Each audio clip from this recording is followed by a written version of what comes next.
Hello, everybody. Hi, guys. Let's get started. Today is a Q&A, last Monday of the month.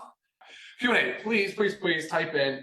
We'll leave comments on YouTube, so we'll look there, as well as mostly, though, send into, hopefully you guys can send into the Zoom Q&A. So let's get started. Lisa, go ahead. Okay, so yes, like Ryan said, this is Q&A, so get your questions going, get them in so we can answer them. And we're going to cover two topics that I feel like we get a lot of repeat questions on. And if you haven't watched our other previous Zooms, you'll see the ones on Q&A again. We try to do it the last Monday of every month, but it'll get a lot of your questions answered. We're happy to re-answer those, but just try to check it out so we don't do that many repeats. Okay. So most common questions going on right now have to do with let's start with our sourcing. Okay. Or our testing. Sure. Right. So we source everything, worldwide, but we source based on purity and potency. So really it doesn't necessarily matter where it comes from, in a sense that we are sourcing the most purest and most potent ingredients. And then we further, when they come to, if they're outside of the U.S., but regardless, they are all tested inside the U.S. We do third-party testing. We are certified CGMP guidelines. So you can talk a little bit more about our facilities being CGMP. So following those guidelines has to be in place with a CGMP certified facility. Go ahead and elaborate a little bit on that. Okay, sure. Yeah, exactly what Lisa said. So really what it does is when it starts as a bulk ingredient, so as a powder, however you're sourcing it, but yeah, usually powder, you're going to test that powder. That powder will be tested for identity, potency, purity. So what that means is identity. It is what we say it is.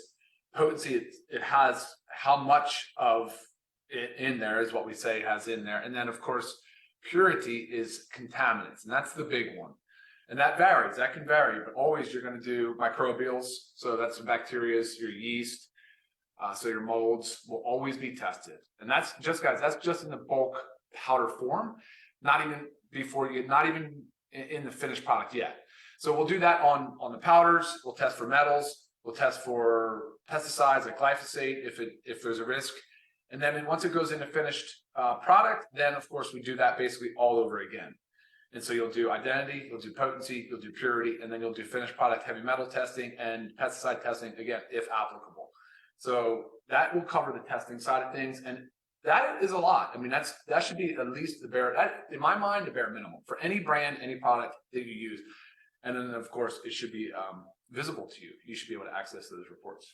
CGMP, elaborate on those guys. So CGMP is just a continuous quality. What does it stand for? Oh, yeah. Good manufacturing practices. So you're just making sure that your manufacturing facility is abiding by these very stringent, the very strict guidelines for manufacturing. They are essentially the same as what you would consider pharmaceutical manufacturing practices. They also abide by CGMP.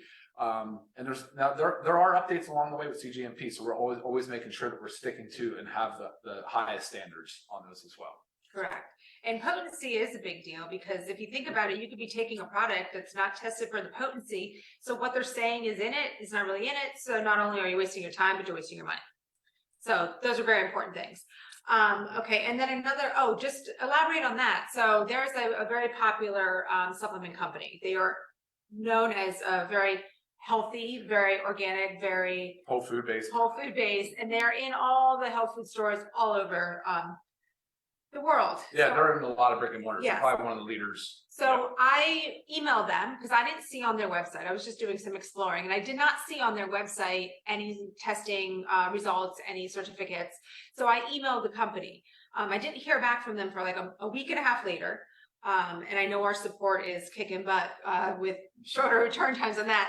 But when I finally heard back from them, they told me that everything is indeed CGMP guidelines, third-party tested, but they do not make the results available to the public. So I found that very interesting and raised a little bit of red flag with me because then I thought, why? Like, why would you not want to share your results of your product so everybody can see? So I just want to remind you about like our full transparency here. Like, we have nothing to hide. We want you to know everything that's going on and everything that's in our products. So we make this all public knowledge. So I just want you to keep that in mind and make sure you're sharing that with others. Okay, and then one more topic was natural versus synthetic ingredients, because I get this question often. Do you use synthetics or all your products natural? So Ryan is going to kind of take that home a little bit. So I guess we can roll that other conversation right into this one. So that brand that was not publishing the data or the results of the testing is probably because sometimes when you use these natural whole food based ingredients, there is very, very, very little stability. What does that mean? Like shelf life, that very little. It starts to degrade rapidly. I mean, you see that even with plants and phytonutrients, things that like as soon as they're clipped, as soon as they're harvested, I mean, they're already losing nutrients. They're already losing. So when you go and you put that into, and you grind it up into powder and you put it into a supplement, yeah, I mean, it's going to be most times very difficult for them to show any potency whatsoever. And therefore, it's sort of, I think, misleading, right? So when it comes to synthetic versus natural, we're always looking for what is considered evidence-based. So there's some evidence to support the use of it in clinical literature, as well as stability, which Lisa talked about with potency. It needs to have shelf life. It's just a fact. It just needs to be, and it needs, that potency has to be able to last for at least the beyond use date, for at least as long as we say that that product is good for on the shelf in proper storage conditions. So yes, we do use, there will be times where we use synthetic ingredients because sometimes the synthetic ingredients offer superiority to their natural counterparts. I mean, folate's a good example, the folic acid folate conversation. We do use a synthetic methylated form of folate. It's quatropolic is the brand. We also use the L-methyl folate. I mean, it is superior form. It's got better bioavailability, has better stability, so on and so forth. And there's a numerous examples of what we do and how we incorporate those into our products. But I mean, look, truthfully, when possible, when able, we're always going to choose the more natural form over the synthetic if indeed it has the stability. Right, and it goes along with like not everything natural is healthy. Oh, and not everything synthetic is unhealthy. Like strychnine, supernatural, right from the earth. It's an organic, and it'll kill you. Right. So you got to keep that in mind because we have this mental thought of like it has to be natural. Everything natural is good, and it's not. Well, and the inverse is also true, whereas not everything synthetic is bad. 100%. Yeah. Cool. So, okay. I have a question about a 12-year-old using some of the products.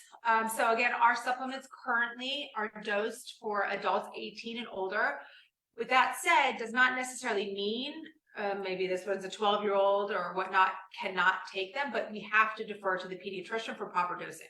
So just take what you want your child to possibly take it up with your pediatrician and see if they're okay with it and what dosing they recommend. Our kids take our supplements. We're careful with fat soluble because fat soluble can load, it can build up in the tissue and become toxic. Vitamin D is an example. A, D, E, and K, those are the four main ones. But so yeah, the vitamin D3 with K2, you'd want to make sure you know those blood levels. That's an example. Anything with caffeine in young children, another area of caution. But beyond that, I mean, especially the reds, the greens, some of the collagen, protein, I mean, the amino acids. Our children are 9 and 11 and we use it all the time. Yes. Methylene blue skincare, possibly. Nothing. Yeah, it's already used. There's products on the market for it. Right, but she's asking. Oh, if we Possible. Okay, this is actually a good question. Can you explain the inconsistency in the multivitamin? The color changes over time, which is a huge concern as a distributor. So, and Ryan will be able to touch more on this, but there's botanicals in our ingredients. It's in our proprietary blend. So zeaxanthin. We don't have proprietary blends, but no, I know it says it. I'm kidding. I'm kidding. It does say this. It says live good men's or women's proprietary blend, but it's broken down. Yes, yeah, we tell you what's in it. But again, it's the botanicals in there. So those can change color over time. Also in the women's, the iron in there can. But again, this also has to do with temperature, moisture, light. So a lot of times if you're taking it out and putting it in a pill container, it might happen. It's never happened to me. What are you talking about exactly? What has taking the change of color? The change of color. I have not experienced that with mine. I try to keep ours always like in a dark place. So even when I use my pill container and I sort them out, I make sure it's kept in a cool environment in a drawer, so doesn't have all the light exposure. That now in those little clear containers, they're getting light exposure. So. And that question might be also asking because we just recently did a formula. We altered the formula slightly in the vitamin. You'll see that the men's and the women's. We went from the DL alpha tocopherol vitamin E to a D alpha tocopherol vitamin E, which is the more natural form, like we just talked about. And also, like Lisa said, the botanicals. So it went from being a little bit darker to a lighter color. That might be exactly what they're asking. because it did change.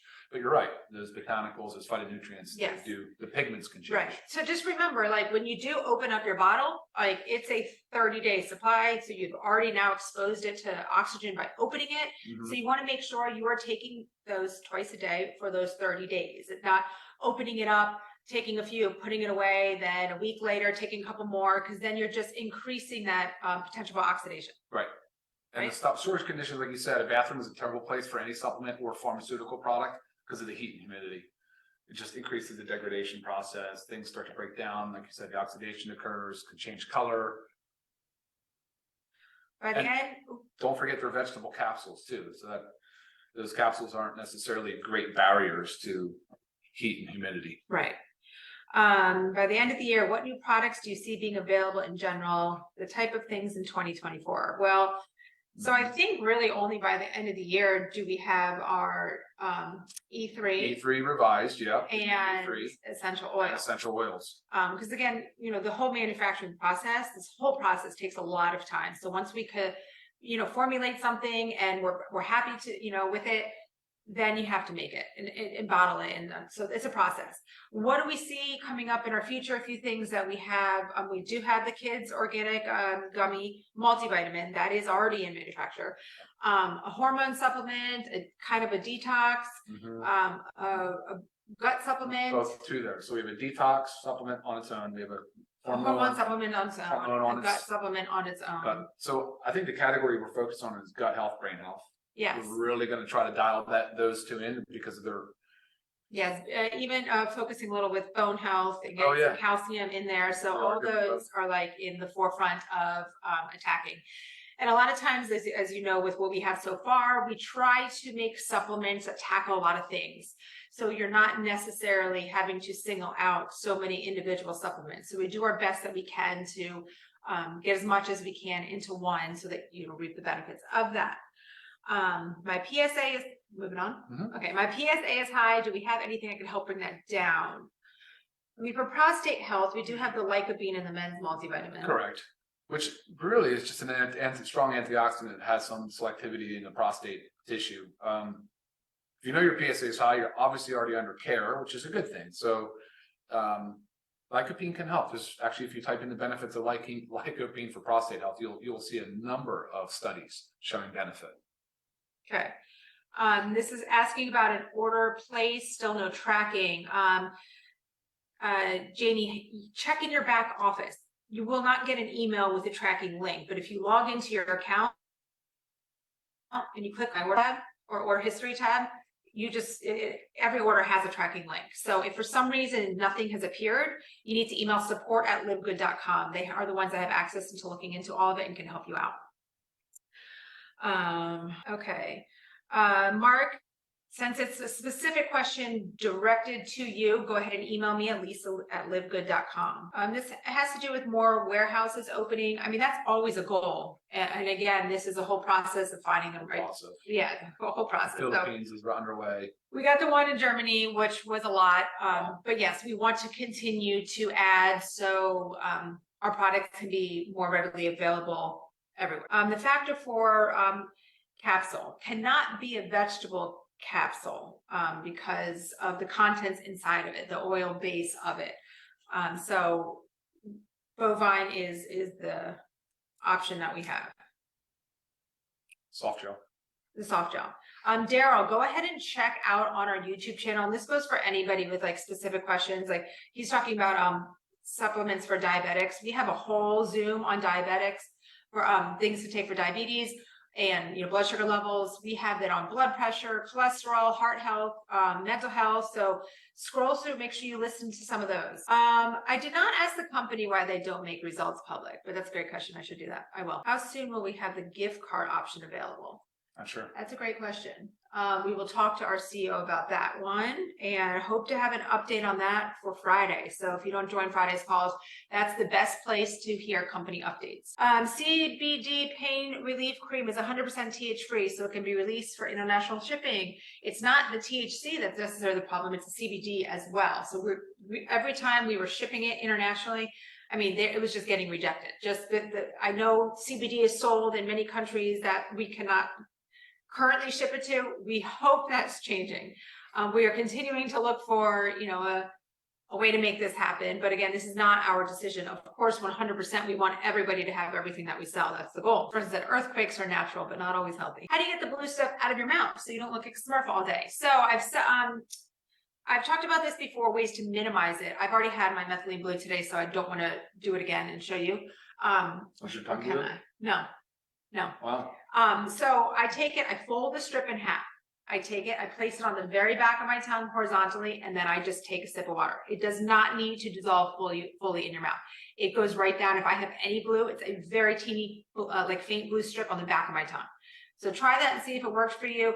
Some others put it in water, drink it with a straw, but you're still getting, blue in your mouth. It's just not as strong as when you let the film dissolve 100% on your tongue. Yes, methylene blue can be put in. Yeah, if somebody's folding it up and putting it in a capsule, that's fine. Or yeah. Wow, that's a good idea. Any possibility of putting it into a capsule? Yes. There's a couple specific questions for some health topics. Just please email those to me because it's a little bit more in depth. Okay, another thing about a 17-year-old person, again, I have to say that we're 18 plus, so just talk to their pediatrician. The likeliness is yes, but we can't be the ones to say that. Any MSG in the products? No, and all of our products are non-GMO. Can creatine be taken if your main form of exercise is walking or hiking? Yes. So what we're trying to get across is that creatine is not just made, it's that we used to think, right? Or it used to be taught it as muscle building, bodybuilding, men only. It's not. It should be used by everybody, not. And if you don't even want to think about the help with the lean muscle mass alone, it's got the brain health. I mean, we all need the creatine is in our brains and starts to decline as we age. So we need the creatine for our brain health. But whatever form of exercise you're doing, or not doing, it's beneficial for you. Good question came in about dehydration with creatine, and talked about having dry mouth, dry lips, or dry mucous membranes. And that's true with creatine. It does pull water into the cells. So the recommendation is roughly 80 ounces of water per day if you're on creatine. Don't know, that doesn't really apply to everybody. Like for most people like me that try to shoot for 1 ounce per pound of body weight, I'm almost 200 ounces of water per day, right? Or over, actually, I weigh 210. So just find what works for you, but at a minimum 80 ounces of water a day is probably not bad advice. Right.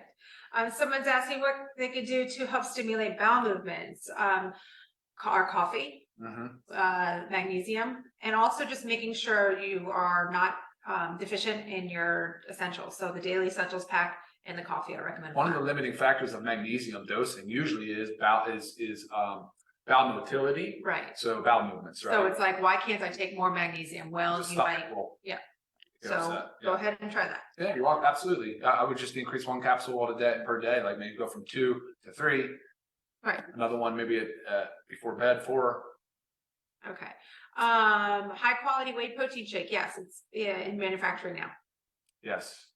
Chocolate flavor. Yes, we didn't say that. That's another one that's already basically done and approved. Oh, right. So that won't be ready. So first quarter next year. But it'll be ready shortly. It's funny though, to go through the testing and all of that, like Lisa was saying, it does take a long time from it. It's design of your labels and your choice of pack materials, and then as well, like all the testing, all that raw ingredient testing has to get done and approved. Then you have to bring it in, and it's a whole thing. Once you prepared the protein powder, I'm not really understanding the question, but once you mix it in water, I mean, you should be drinking it within 24 hours. I guess you can. What, freeze protein? it. Yeah. I mean, you can, if you're already pre-mixing it, you can freeze it for. Yeah, I guess I don't know. they're asking that, but yeah, I wouldn't let it sit at room temperature for very long because again, that liquid format does not have preservative. With gut health, are you leaning towards probiotics or a colostrum-like product? So I like the standalone colostrum. We're looking at that. There is colostrum in our protein coming up. The chocolate protein. Yes, there is colostrum, but we also really like standalone colostrum. Also, the probiotic strands are a huge body of research right now. Also digestive enzymes, not just probiotics, prebiotics, postbiotics, postbiotics. symbiotics, Yeah. all of them, all of that whole category. So as you can imagine, just with all, like your question, just how much goes into thinking about what would be the most robust yet efficacious supplement, right? Something that works. Right. Some And it's that's, practical. yes. Practical. Question about gastric bypass, gastric sleeve. So you don't absorb things as well. So you do need to make sure you're getting all your daily essentials. And this is also something to discuss with your GI doctor to make sure things are okay with you. But when I have looked at like gastric bypass supplements versus our supplements, there's no real difference. They just want to make sure you're getting a high enough dose because your body needs it. Because again, you're not absorbing. Just as important too when you're looking at those is make sure that you're leaving out the bad stuff. So especially in the gastric bypass patients. Yes, you can mix the powders together based on your schedule, your taste preference. But yes, I have a few combinations that I always talk about that I love. So you just kind of find what works for you. Want to run through a couple more and then wrap Do it the up? reds help with high cholesterol? Well, check out our Zoom on high cholesterol so you can see all the well-rounded supplements that you should be taking. Pre-workout supplements, yes, the revised E3 will be ready soon. That is the best pre-workout I've ever seen. And trust me, I get it. I don't know if algorithms are tracking me, but I get a lot of pre-workout advertisements. And I was just talking to my brother this morning. He actually called me and he was like, Cyber Monday. He's like, I want to get this pre-workout. And then he was telling me, I'm like, oh, the ingredients look great. He's like, yeah, so it's on sale for $49. I was like, oh, why don't you just wait a couple weeks until ours is ready? Because ours has more in it, it's better, and obviously it's not going to cost as much. Sure. For sleep, magnesium, CBD oil, and check out our sleep patches. Yeah, sorry, this person just came in late. Yes, whey protein powder will be launched at the first quarter of 2020. Any progress being made for shipments to Mexico? We're trying. How long is something good for after preparing? The powders, once you're mixing in liquid, it should be 24 hours. Where are these Zooms located? On our YouTube channel. If you don't know our YouTube channel, you can just go to the website, click on the scroll all the way down, and you'll see the little YouTube icon. Make sure you go to playlists, and then you can see all the topics. Yes, we try to organize it so when you click on the playlist, you will see all of our product Zoom topics. Because if not, you're going to go through and you're going to get every Thursday and Friday Zooms as well. So make sure you hit the playlist. Household cleaners, yes, coming. Vitamin C and calcium, those will be incorporated. Help with weight loss. Amanda, go ahead and email me. Skincare is another new one. Yes. That's it. Let's wrap it up. In the 25 minutes. Okay. I didn't go over to YouTube though. If you're watching this on YouTube, streaming live, and your questions have not been answered, please just go ahead and email them to me. Hold on. Oh, my partner takes one magnesium on the days he eats a banana, not wanting to take too much. I wouldn't worry about that. No. One banana a day. There's some magnesium, but nothing that you would be concerned about. What's the average expected length of time before D3 starts working my system? That's a great question, but it's so individual. So there's been a lot of research that says give it 6 months until you retest. I know, but they say, I know, but that's what they say with the vitamin D. So if you're seeing your doctor regularly and getting these tests, have a blood test after 3 months of supplementing with vitamin D3. See how you're doing, see if you need to increase that dose at all. So try to find that right sweet spot till you hit the dosing, the level that you want, and then find that maintenance dose, which maintenance dose can just easily be at one of our 2,000 international units. Great study just came out and showed that the benefits of vitamin D need to be at 40 nanograms per ml blood level. So just saying most supplements that do not contain enough vitamin D. Benefit of ours, not why we chose 2,000 units. This is just a general question. I kind of like it though. What are the key features that set LiveGood products apart from others in the market? So there's other great quality supplements on the market, and we not only match those, but we stand by our superiority in the sense of the ingredients. Well, not everything. I would just say three: quality, price, and transparency. Right. So those three things alone. So you're going to take maybe something, a product very similar to ours, similar quality, similar testing. I guarantee you ours is significantly less in a price.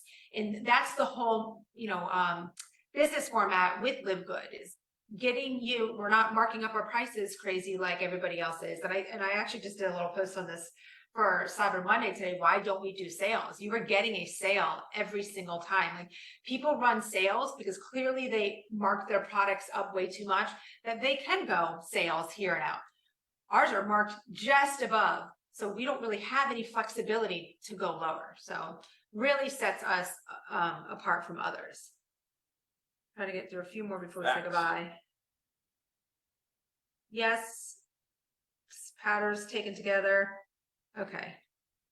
All right, I'm gonna call it at that because I don't want to keep you guys long. If your answers if your questions didn't get answered, please email me, lisa@livegood.com. And again, we do a Q&A, live Q&A, the last Monday of every month. So questions come up, make sure you join next month and fire away. Cool. Awesome. Y'all, we'll see you next time. Have a great week. Bye. Bye.